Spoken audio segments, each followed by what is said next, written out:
Okay, so now I'm on chapter 5 and of this book, the WWE Championship, a look back at the rich history of the WWE Championship. I'm going to do chapter 5 of the Read Aloud, but before I get to that, let's get to the plugs. Well, actually, let me just say that this video, though, is being recorded on September 9th, 2015 at 10:14 p.m. Um, now that I've gotten that out of the way, let me get to the plugs. Alright, so if you want to check out the other videos in this series, because then you'll have no clue what I'm talking about, when I'm reading this part of this chapter, right up there. And the Massasoit Wrestling Corner, right down there. We're making a return to that on Friday, September 11th, 2015. A lot of fun. Friday, September 11th, 2015. Don't miss it. And then you can check out, I have another guy that hosts the Massasoit Wrestling Corner with me named James the Heatman Hebert. He has 2 YouTube channels. One is over here. It's called James Hebert. And it's a YouTube channel where he posts custom Titantrons of wrestlers and other things like that. Over here is his other channel, Way Me Through Wrestling, where he's holding a 32-man tournament to crown the very first ever WYW champion. I'm one of those people in that tournament, and I'm going to win the thing and become the first ever WYW champion. And then the last 2 things is my non-wrestling channel, Owen the Talkinator, and my both wrestling and non-wrestling channel, just pretty much a side YouTube channel, CM Brothers. And you can click right over here to subscribe to my channel so you can get future contents of this, and you can check out the Massasoit Wrestling Corner on September 11th, 2015. So now that we've gotten that out of the way, let's read. And I need to start like opening it up to the chapter so that way I can like, yeah, okay. So there's a picture of superstar Billy Graham. So that's the start of the chapter. So chapter 5, it's called A Different Kind of Champion. Okay. Huh? Right.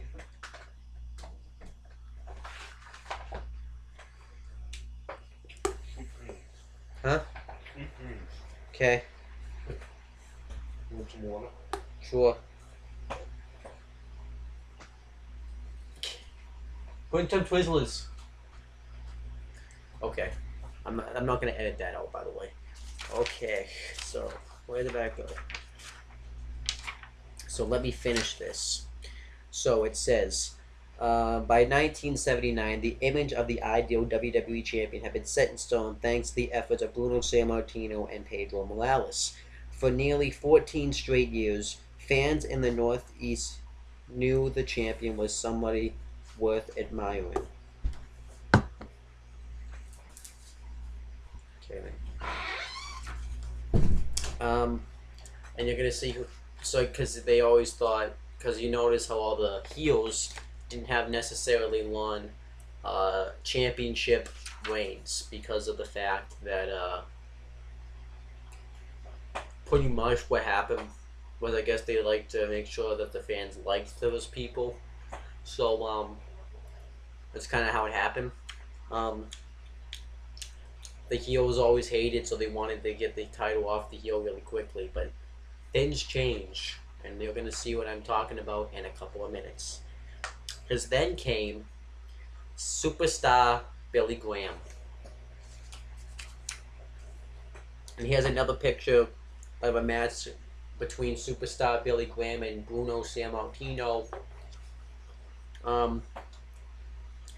It's with bleached blonde hair, tie-dye red attire, and a perfect chiseled frame. Graham was unlike anything anyone had ever seen before.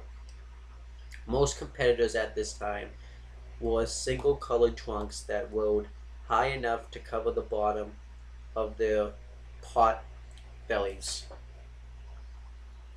And their interviews were dreadfully predictable and boring. But Graham was none of this. Instead, Superstar was a colorful, flamboyant character with unmatched charisma. Influenced by boxing great Muhammad Ali. Graham would regularly break out into rhyme, which the fans loved to hate. I am the man of the hour, the one with the power, too sweet to be sour. I actually did hear this quote before, and I didn't know he actually had created it. But yeah, Superstar Billy Graham sounded like he was a pretty sick wrestler. He sounds like he was a great heel. Um, Continuing. On April 30th, 1977, Billy Graham walked into Baltimore's Civic Center with hopes of ending Bruno Sammartino's nearly 3.5 year WWE Championship reign. Sammartino bit paced so let me read that again. Sammartino was a bit past his prime at this point, but he still fought with the heart of a champion. Now instead of powering through his opponents, he was forced to be more creative with his offense. At one point during the match, Sammartino uncharacteristically threw Graham into the ring post. The impact of the move left Graham a bloody mess.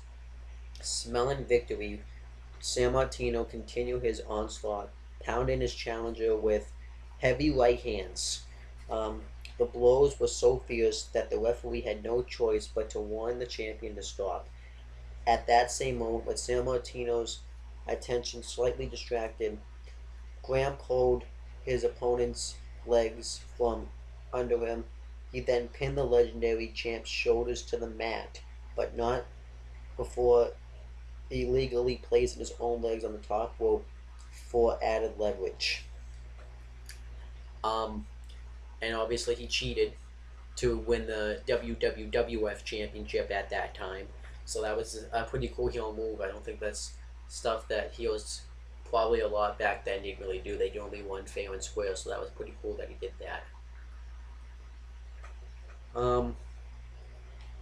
Continuing, Graham's controversial victory sent the Baltimore crowd into an uncontrollable frenzy.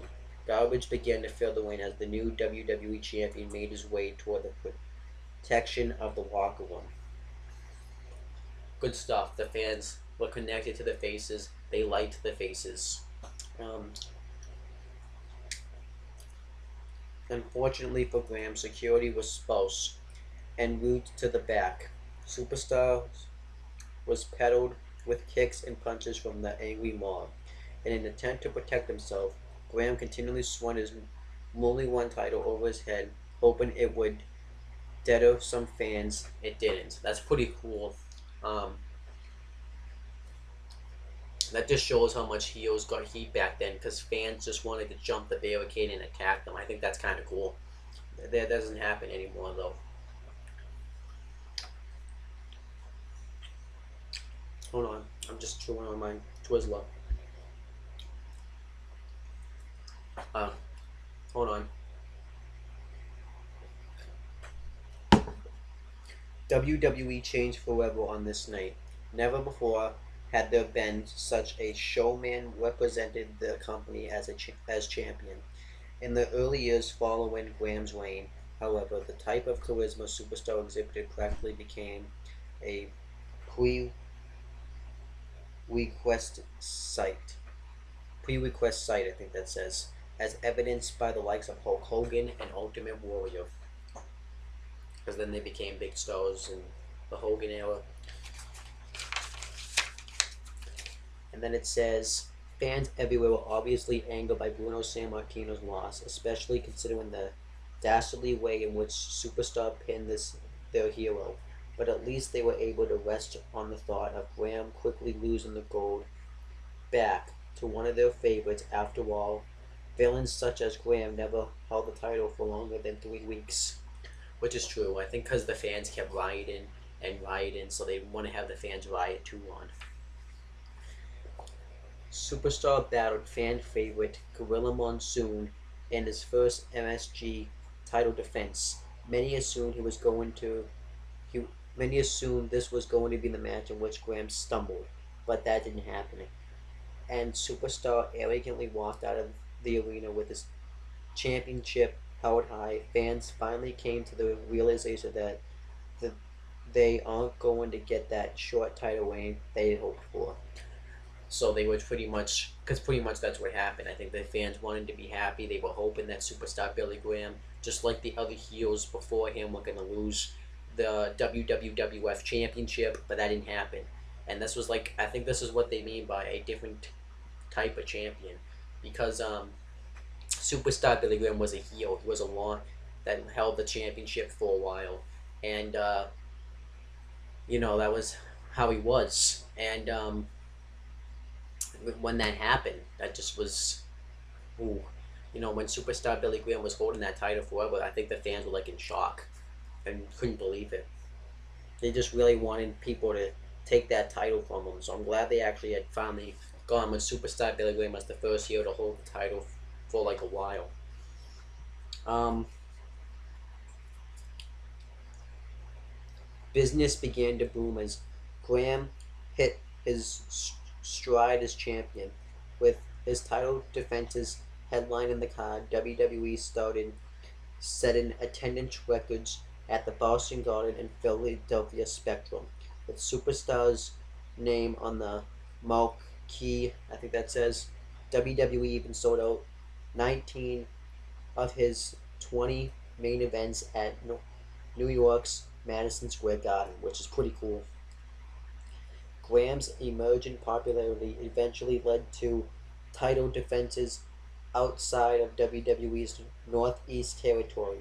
He battled Bobo Brazil in Detroit, Dick the Bruiser in St. Louis, Raymond Rogue in Atlanta. He even traveled to Japan to battle um, Worcester Camara in a steel cage match. I think that's how you say that. But it was his fierce rivalry with Florida's Dusty Rhodes that proved most memorable. Their October 1977 Texas death match will forever be remembered as one of the most brutal matches of the decades. In the end, it was Graham picking up the win via pinfall, but it was the events prior to the decision that fans remember most about the match. During the encounter, a 100-foot long rope was pulled from under the ring. Rhodes grabbed the weapon and wrapped it around Graham's body before draping him over the top rope. While gasping for air, the champ stretched his arm wide like a crucifix. Graham, a highly religious man, later said it was an extremely spiritual moment for him. Well, that's pretty cool.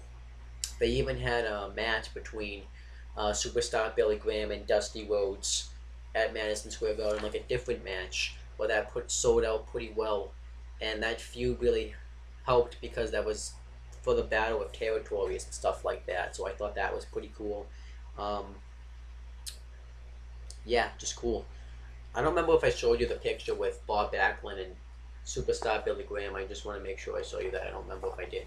Um, so yeah, superstar Billy Graham was just like probably the biggest heel of wrestling, maybe at that time. I don't know if he was of wrestling, but he was the biggest heel, at least in the WWF. Um, and he just got so much heat, and he was selling out arenas that he even wrestled out of um, WWE's, well, WWF's Northeast territories and went to other territories and defended that title. That's pretty cool. In January 1978, Billy Graham traveled to Florida to battle Harley Race in a very rare WWE champion versus NWA, um, which stands for National Wrestling Alliance. I don't think I said that. But he versus NWA champion, best 2 out of 3 falls match. Both men were villains at the time, but the crowd in Miami's Orange Bowl strongly backed Race, largely because his NWA affiliation gave him more exposure in the Sunshine State than Graham. Two, and I think too, so that just proves how much of a big heel superstar Billy Graham was, because probably the big heel in the NWA, Harley Race, couldn't even get like heat on, um, you know, couldn't was like the face going into a match with Superstar Billy Graham. That's pretty cool. To ensure the match would be called down the middle, both organizations both organizations sent special referees. Set yeah, that's um. Gorilla Monsoon represented WWE, while Don Curtis did the job for the NWA. Mother Nature also played a major role in the historic encounter as rain poured throughout the night, causing both Graham and Race to slip in all sides and all over the ring. That must have been funny as hell. Superstar won the first fall, utilizing his rib crunching bear hug. The second fall went to Race following a suplex. During the third and deciding fall, Race locked in a sleeper hold on Graham. The move dropped the WWE champion to the mat, where Race went for the cover. They were just now they were now just 3 seconds separating the NWA from bragging rights over WWE. The count began. One, two, and that was it.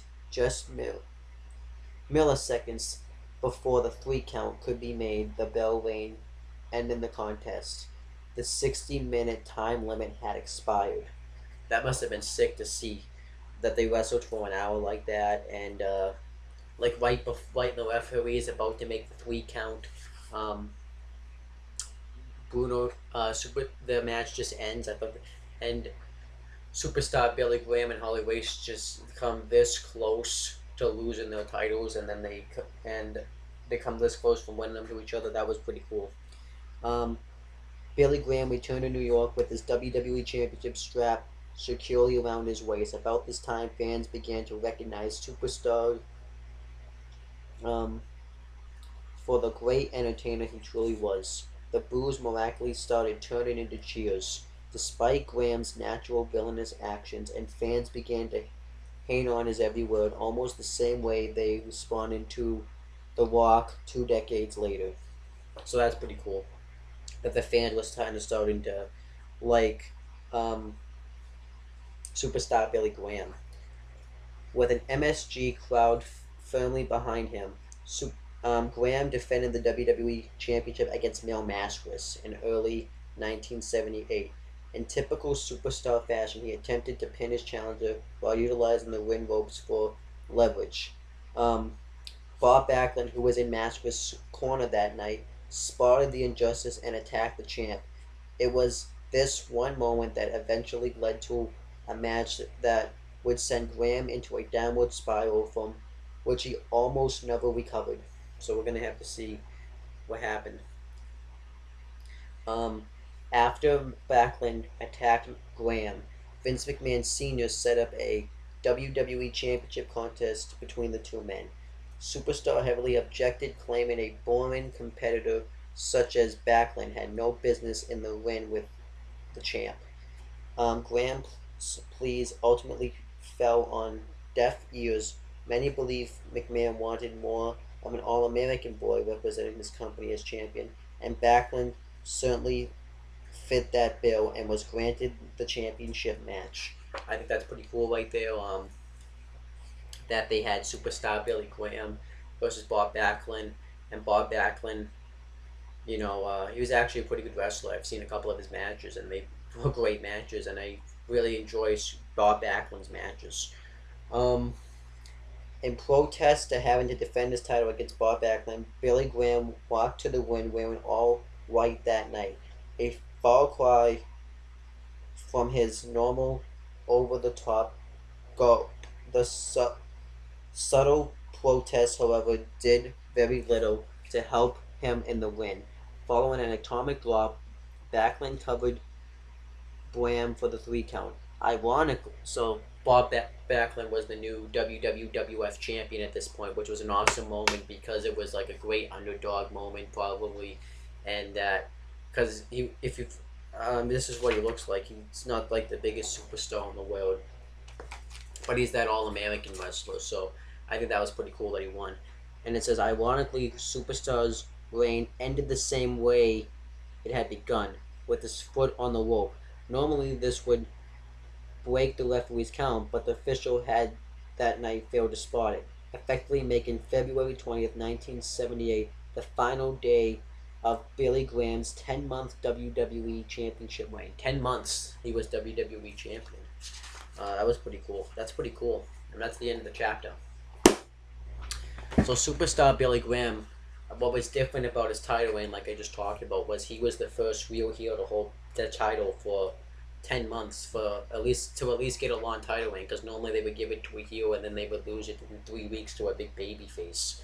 So I thought that was cool. He got a nice long reign, and that he got respected like that, and I think that's pretty cool.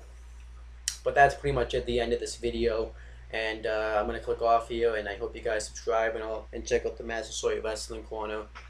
Season 2 premiere episode this Friday. That's pretty much it, guys. Talk to you later.